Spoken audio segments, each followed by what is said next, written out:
So over here in the bottom left, we have our Terran player. Very solid, very young he is. Master Maru Prime. And in the bottom right, our crafty Protoss player, his ID is... New challenger, STXO Trap. Gotta activate that card. Thanks. All right. I write my own jokes. Yeah. Trap vs. Yu-Gi-Oh! Always a fun game to cast. Always a fun game. All right. What's up, Artie? Well, I'm just chilling. It's going to take a minute to see what builds these guys are doing, so... Let's talk. Let's talk. About what, though? Anything. Anything at all? You pick the subject. So, how's that giant cyst on your butt doing? The giant cyst on my butt? I'm like, which one? Counter, make it weirder. Oh, God, that's so funny. You said we could talk about anything. Even if it was gross and made up. All right. Looks like probably a Reaper opening here for Mario. Good choice. Yeah, it should be. And, for the Protoss, we're going to wait for that cybernetic score to finish. Mm-hmm. And then we're going to know where this game is going. Yeah. It's probably just going to be a fast expand from Trap. One base builds, you can, the only one base build that actually is worth anything against Terran right now is a Blink All-In. Hey, what do you call it when Trap fast expands and then walls himself in? A trap? A trapped expand. A trapped expand? It kind of sounds like fast, kind of, with an extra syllable.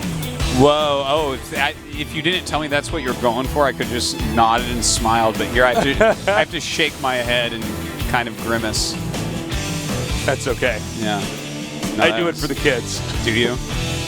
Why are they all crying? The kids hate you. Yeah. Double Zealot opening. Yep.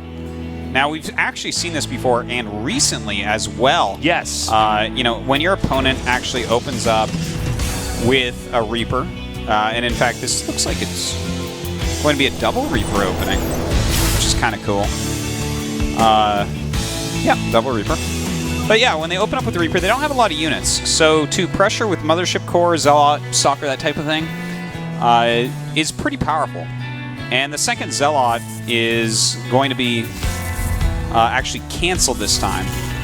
But it's a nice little safety precaution to start it if you have that extra 100 minerals. It's something that we see in every matchup.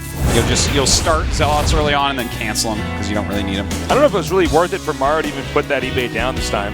I would agree. I don't think it was. All right, double Reapers out now. Nice controller by Mario, not losing anything so far. And yeah, he doesn't actually end up losing anything, so that's nice. But a lot of intel was gathered. He's going to know that a factory's on the way because of how much gas was mined. He saw that it was double Reaper as well. So this is going to allow him to get up his Robo very quickly and play a very defensive game against this. And that's nice. That was definitely worth the 100 minerals for him, I would say. Looks like he's zoning out these Reapers pretty well here with the Stalker. Mm-hmm. Stalker is such a nimble unit. And now we're going to the Mothership Core come over here and try to harass. He needs to be careful and keep this Mothership Core over cliffs and edges, so if he needs to retreat, he can actually get away. The Mothership Core definitely not nimble like the Stalker. Yeah. He was really hoping that there weren't reactor Marines on the way. Unfortunately, there were, so he has to go home, which is fine as well. Not a big deal. He's got to have energy for the Nexus Cannon, because the aggression that's going to be coming out of Mario is going to be very powerful. Oh, nice. Almost gets that Reaper. Reaper's now on the run. And, both these guys building up very steadily. The Robo's almost done. Yeah. And a Twilight Council. Do you think there's a possibility of a DT drop? There definitely is that possibility. In fact, with 2 gates, I would say, actually, I think you might have nailed it there, Tasteless, because that is a very fast Twilight, and normally you go Robo Forged Twilight if you're going to be playing with charge lots. And yeah, I guess it could have Blink Stalkers, but that doesn't... that would be a really weird build. Maybe Flying would do that, but would Trap? Yeah, we'll see here, but mind you, the Reaper has now gotten inside. and Wow. it CCs everything. So even if he was going to go for DTs, he might not want to now. That's true. That is very true because, like, he knows that that is a quick Twilight, and in fact, Dark Shrine does go up. Good call, Tasis. Well, it looks like he's now going to go ahead and try to attack in the front here. When you go for D2 builds like this, you don't tend to have a big army, so you could be, if you're hit before the Dark Shrine finishes, you could be in a lot of trouble. Now, Forge is coming as well, so this is going to be a very macro-oriented follow-up. Firebat's already on the way for some drops. And let's see how well he can actually defend against this Stasis. Looks like just Marines and a Reaper at the front. All right. Double-pronged attack here. Let's see how much damage he can do. Uh-oh, and one Widowmine does drop out, and the other one as well. A few probes taken out, not too many. Yeah, not too many. Warp Prism going to pop out here before. Well, hold that thought. Warp Prism's done now, but more Marines coming here doing a lot of damage. Trap could be in some serious trouble here. Already 12 workers have been killed. Yeah, that little Marine poke right there did a lot of damage. It really did.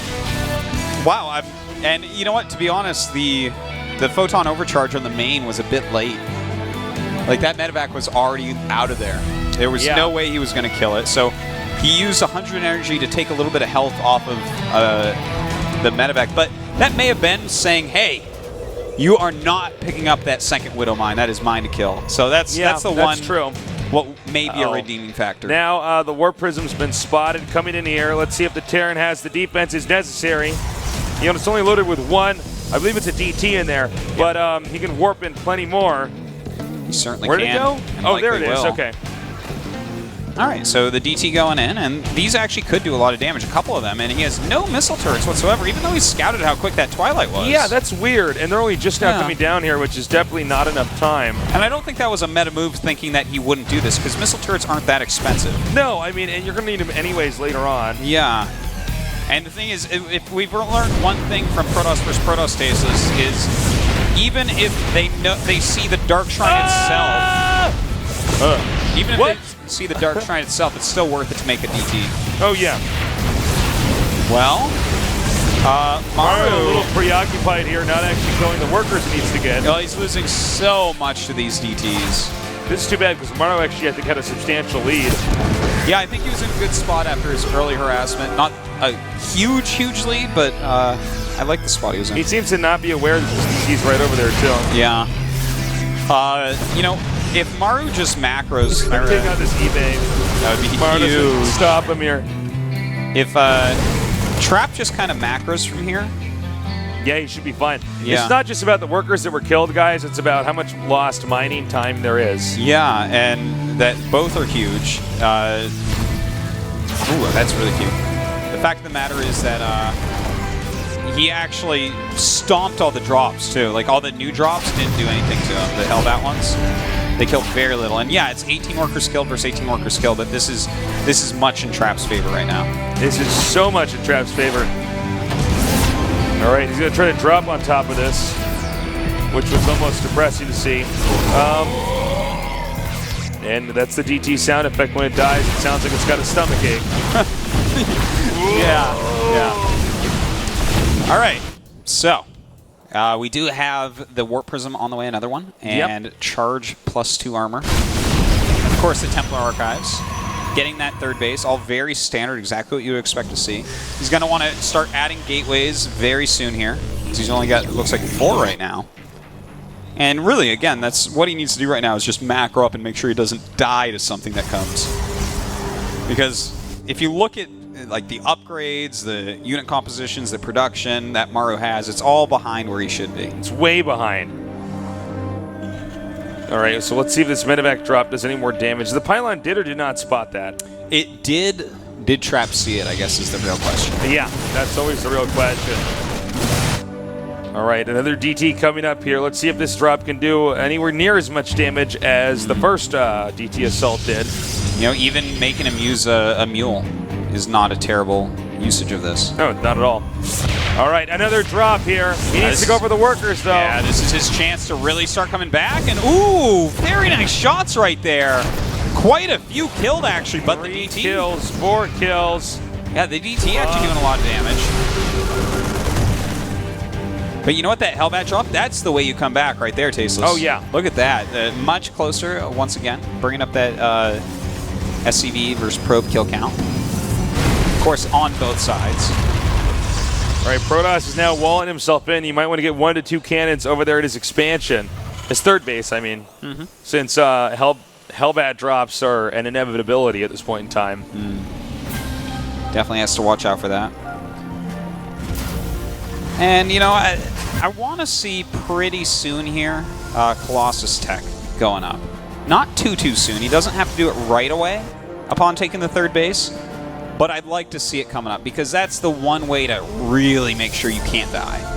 You know, Yeah, that's Templar very true. are nice, but once you start getting Colossus out as well, it's like... Well, you get those Templars out after you have the Colossus, too. It's much nicer. And he does throw up the robotic support bay, so he is going to go ahead and grab Colossus, and this is really going to make it hard for him to die. And we did have actually another Hellbat drop during this time. Oh, did we? Yeah. Let's check worker skill then. Actually, he got 7 more. Well done. This has been a bit of a slugfest of a game here. It is. This is kind of what I expected to look like, too, because these guys are both very aggressive players. Yeah, they absolutely are. All right, getting those 2 cannons I was talking about over there at the third base. Meanwhile, Maru moving out, map control given to him. Trap put into defensive posture. Nicely done there by Trap. Going to take out that SCV that would want to make anything that could assist in that expansion. The third entrance over here for Trap at his third base is going to be opened up here. We'll see if he actually decides to engage it. I think there's definitely enough Psy Storms to make him not do that.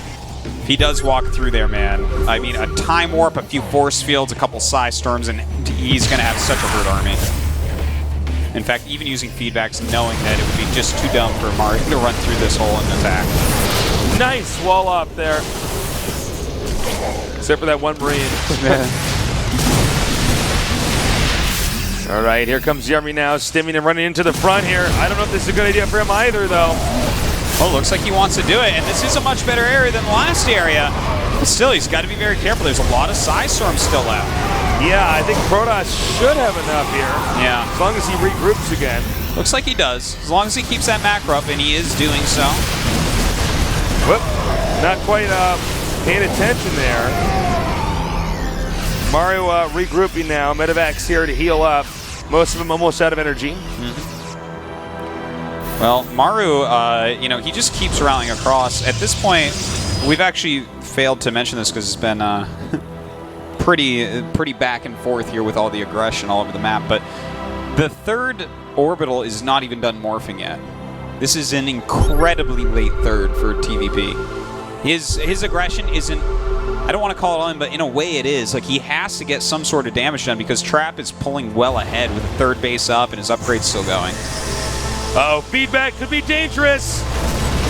But not out in time. Nice switch there into the storm. Right. See if Maru can do enough damage here. Going for the forge, it's taken out. And nicely done. Not a single medevac was picked off. In the meantime, we do have armies hitting 2 other locations as well. He's trying to drop this natural. Got to be careful. It doesn't want to lose those medevacs. Maru may be a little bit over aggressive here in a supply deficit by about 10. Now the third base under attack here. It's at about half health, but it is saved in time. And suddenly Trap is winning on every front right now. The fourth base was canceled, but that is a small price to pay for all the units he's killed. Yeah, a counterattack here from Trap could be especially deadly. Well, this is looking mighty fine for Trap right now. GG, yep. Maru realizes that. Maru just like, it seemed impulsive. It didn't seem thought through.